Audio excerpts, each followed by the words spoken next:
Bienvenidos a un nuevo episodio de Como Pienso Digo.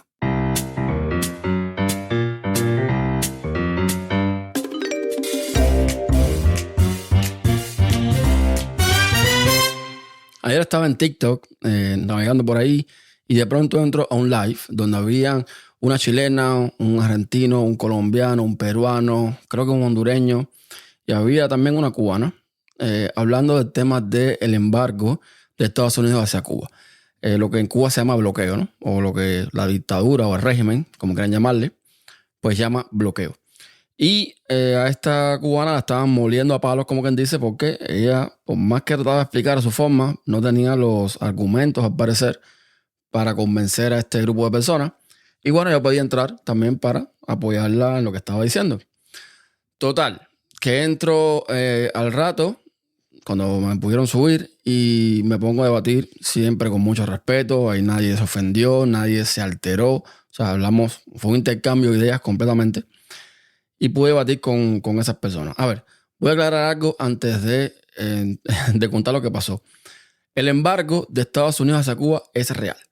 Existe. Hay restricciones, hay cosas que Cuba no puede hacer porque tiene ese embargo arriba, ¿verdad?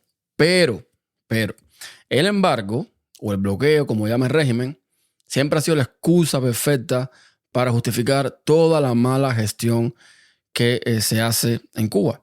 Toda. O sea, si no hay medicina, es culpa del bloqueo. Si no hay comida, es culpa del bloqueo. Si no hay transporte, es culpa del bloqueo. Todo es culpa del bloqueo. Siempre es culpa del bloqueo.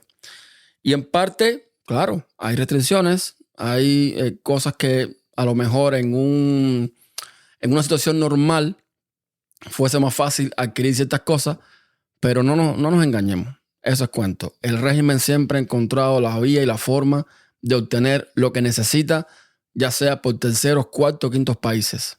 Eso no es excusa. Además, el embargo sí permite ciertas cosas que ellos no te lo cuentan. En Cuba no te lo cuentan. Como por ejemplo, que puedas importar medicinas de Estados Unidos, que puedas importar comida de Estados Unidos, que puedas importar productos agrícolas de Estados Unidos. ¿Y qué está pasando?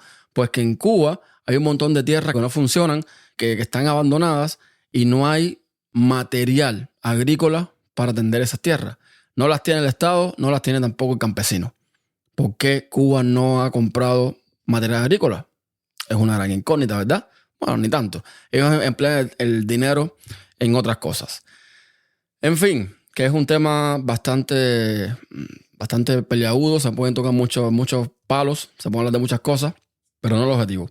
Que entro al live y le empiezo a contar a esa gente mi experiencia de alguien nacido en Cuba, porque ninguno de ellos nació en Cuba. Es más, ninguno de ellos ha ido a Cuba. Y le empiezo a contar mi experiencia, le cuento las cosas como son, como yo las viví, como lo están viviendo mis familiares en Cuba. Y esa gente, ¿a que no? O sea, no. Que si dame datos de la ONU, pero ¿qué datos de la ONU te voy a dar, hijo mío? Si la ONU es una organización que al día de hoy mira para otro lado, cuando en Cuba están metiendo ahora mismo niños presos en las cárceles por pensar diferente.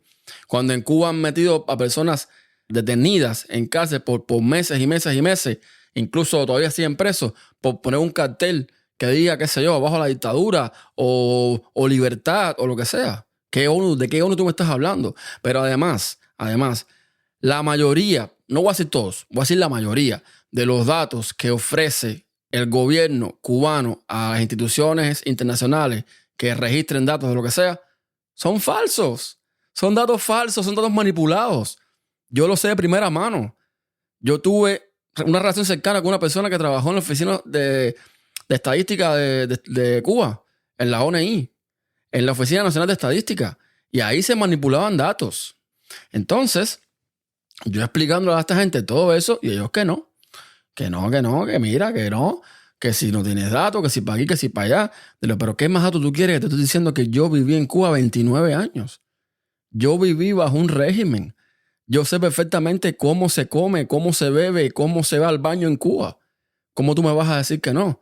Entonces, te das cuenta de que según lo que ellos leen, no, la medicina en Cuba, o la educación en Cuba, o el nivel de vida en Cuba, o la natalidad en Cuba. Sí, pero es que no estás viendo las cosas desde el punto de vista objetivo. Leíste algo que alguna vez, en algún momento, sí, tuvo razón. En Cuba la medicina era muy buena, la educación era muy buena. Ya no lo es. No nos engañemos. Entonces, llegó un punto en que esta chilena, por ejemplo, que abiertamente se declara comunista, me dice que ojalá que en Chile ellos tuvieran lo que tenemos en Cuba. Ahí le dije, mira, yo evidentemente a ustedes no los voy a convencer de nada. Yo simplemente lo que voy a hacer es retirarme. Ustedes sigan creyendo lo que ustedes quieran según lo que leen. Yo lo que les voy a decir una cosa a ustedes, les dije, ¿no? Y también se lo digo a ustedes que están oyendo.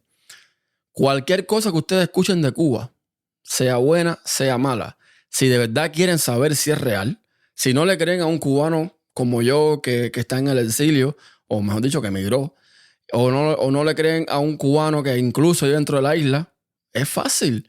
Saquen un pasaporte, van a Cuba, pero sin dólares y sin euros. Van a Cuba con la menor cantidad de dinero posible. Miren a ver dónde quedarse. No se van a quedar en un hotel. Quédense en la casa de algún cubano. Vivan ahí 4 meses o 3 meses y después hablamos. Ya está.